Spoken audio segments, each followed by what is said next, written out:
ба сархати мавзӯи имрӯз 15 июл таваҷҷӯҳ кунед.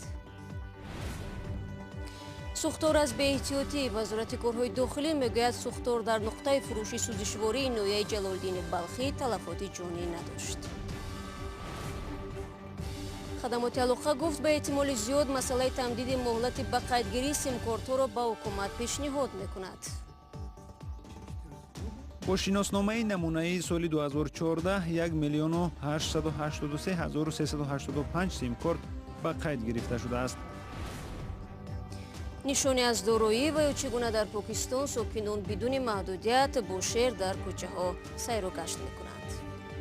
дар Карочи наздики 300 шер дар асорат ба сар мебаранд.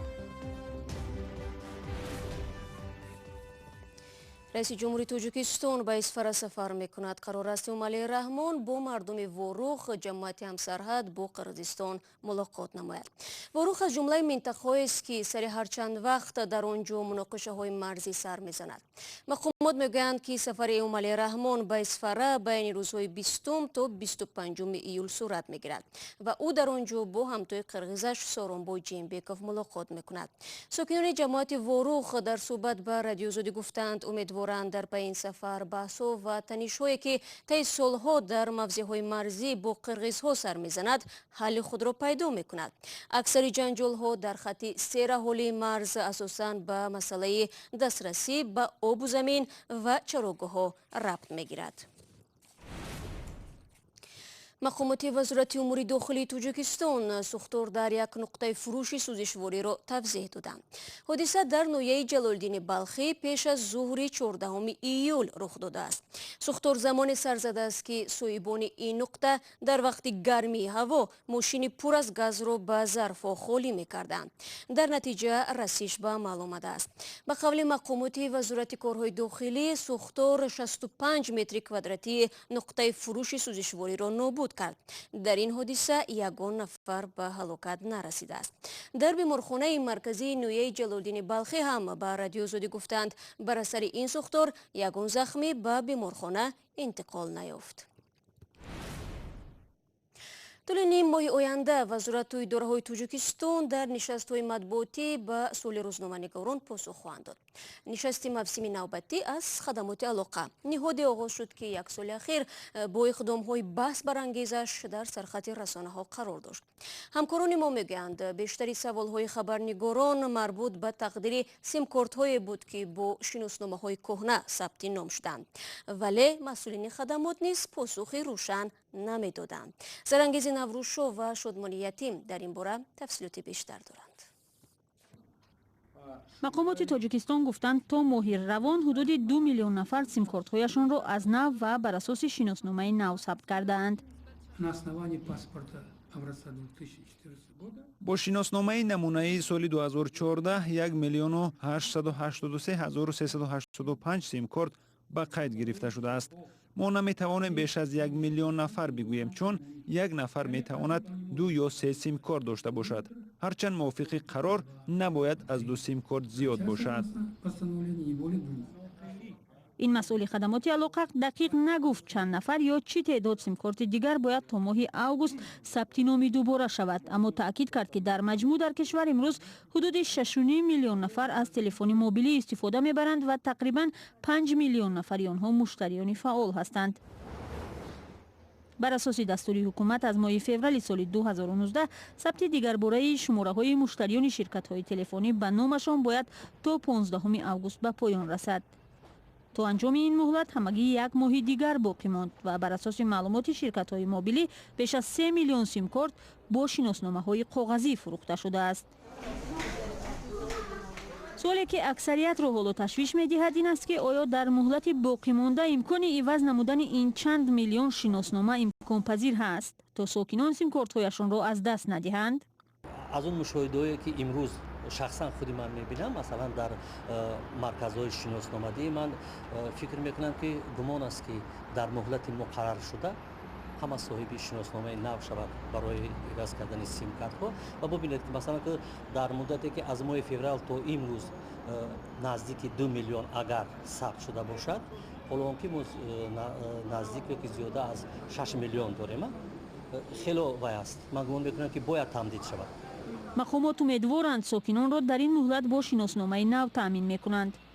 یک قسم اهالی البته دارد چنین پاسپورت‌های. یک قسم اهالی حالا پاسپورت نگرفته من در دارم جوانان رو. این با اونها تعلق دارند که پاسپورت‌های وای کهنه دارند. برای من فکر میکنم کار میکنند که یک من وای پاسپورتی در نزد خانه من هست تا ساعت 1-2 شب میبرید کار کرده ایستاده است. کار میکنند. باید کنند.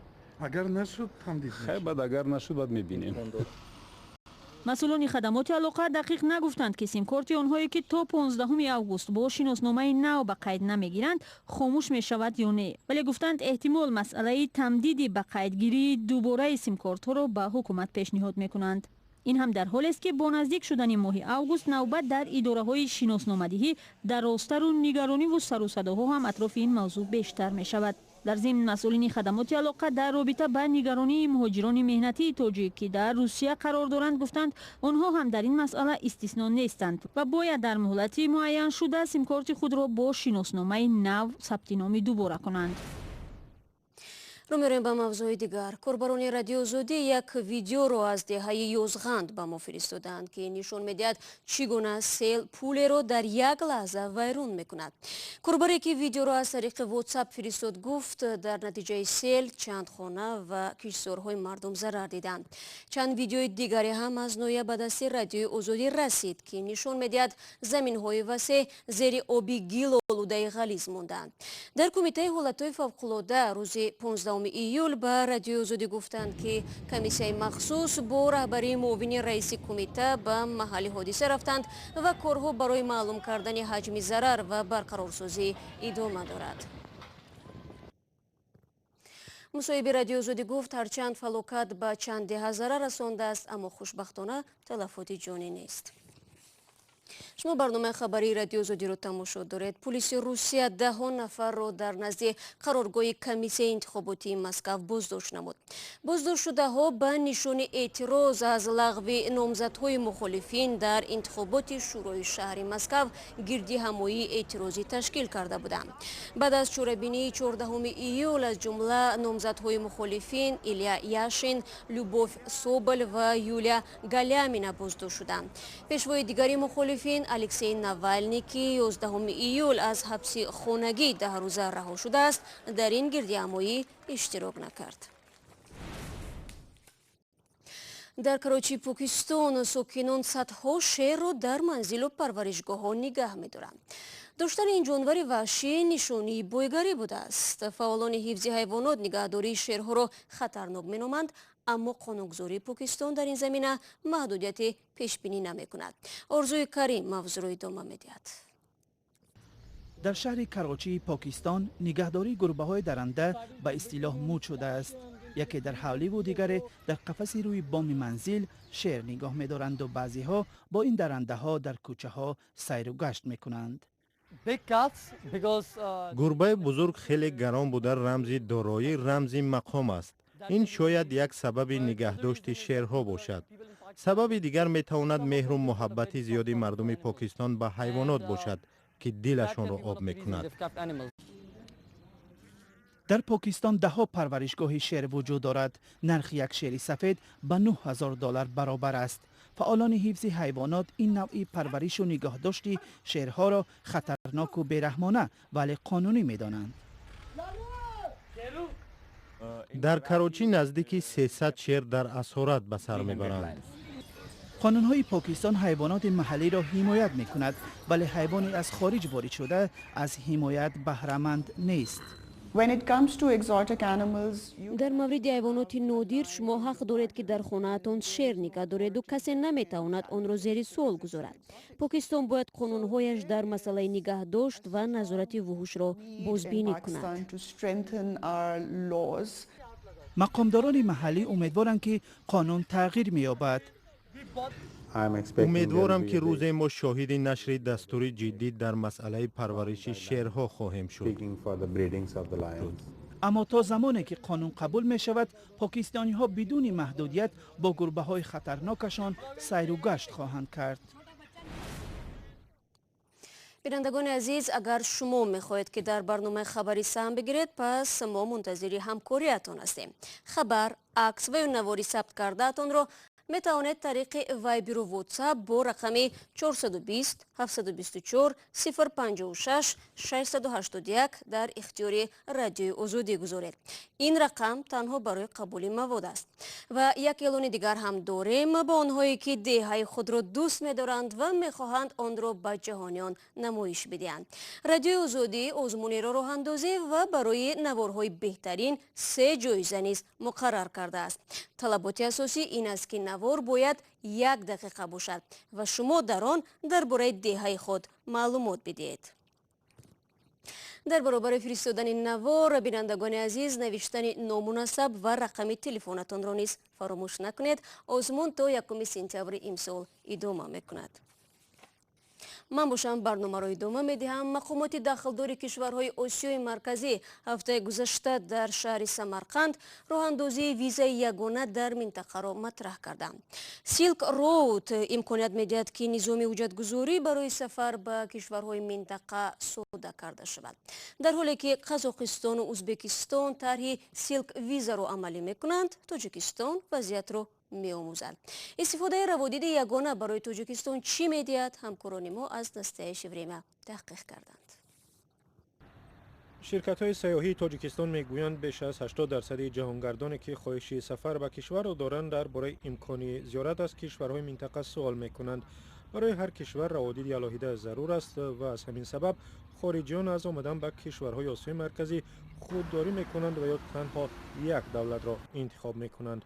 از قزاقستان سال گذشته نزدیک 8 میلیون سیاح دیدن کرده است. ازبکستان 5 میلیون جهانگرد را میزبانی کرد. این رقم 5 برابر بیشتر از شماره سیاحانی است که سال 2018 به تاجیکستان آمدند. حتی اگر 10% سیاحان چند روزشان را در تاجیکستان گذرانند، برای کشور 10 میلیون دلار فایده می‌آورد. منطقاً سیلک رود ویزا یا روادید یگانه راه ابریشم به منفعت تاجیکستان می شود. شماره جهانگردان خارجی نه تنها از حساب کشورهای همسایه افزایش می‌یابد، بلکه در عموم وجود روادید یگانه برای کشورهای آسیای مرکزی برای جلب توجه سیاحان مساعدت می‌کند. از جمله شرکت‌های توریستی امکان خواهند داشت بسته‌های خود را توسعه بدهند و سیاحتی تکمیل شده پیشنهاد نمایند. تحقیقات نشان دادند که سیاحان فعلا سفرهایی را انتخاب می‌کنند که کوتاه باشد اما همزمان چند کشور را در بر بگیرد. در چنین شرایط تبلیغ شرکت‌های سیاحی در همه کشورها سبکتر می‌شود. از طرف دیگر برای جهانگردان نیز آسانی می‌آورد، زیرا شرکت‌ها با همدیگر همکاری خواهند داشت. این بازار عمومی است. از نگاه مقامات تاجیک، سیلک رود ویزا باعث رشد توریسم می شود و در نوبت خود برای حل مشکلات زیادی اجتماعی و اقتصادی در منطقه کمک می کند. همه منطقه و همه سازمان‌هایی که سیاست سیاحی را پیش میبرند و اینچنین آنهایی که به توریستان خدمت میکنند می توانند دورنمای رشد را در 5-10 سال آینده پیش بینی کنند و در این زمینه بنیاد اینفراساختار نو و افزایش درآمد را به نقشه بگیرند. این پیش از همه تأسیس جایهای نوی کاری و رشد مجموعی محصولات داخلی در هر یک کشور است. از طرف دیگر به گفته مقامات این زمان تاجیکستان به قبول بیش از 2 میلیون سیاح در یک سال آماده نیست. پیشنهادها درباره استفاده سیلک رود ویزا و یا روادید یگانه راه ابریشم سالها صدا می‌دهد، اما برای راه اندازی آن تنها اراده سیاسی کافی نیست. باید سازشنامه‌های بین حکومتی دو جانبه و بسیار جانبه به نوبت گرفته شود و سیستم یگانه دادن روادید و نظارت سیاحان به نظر گرفته شود.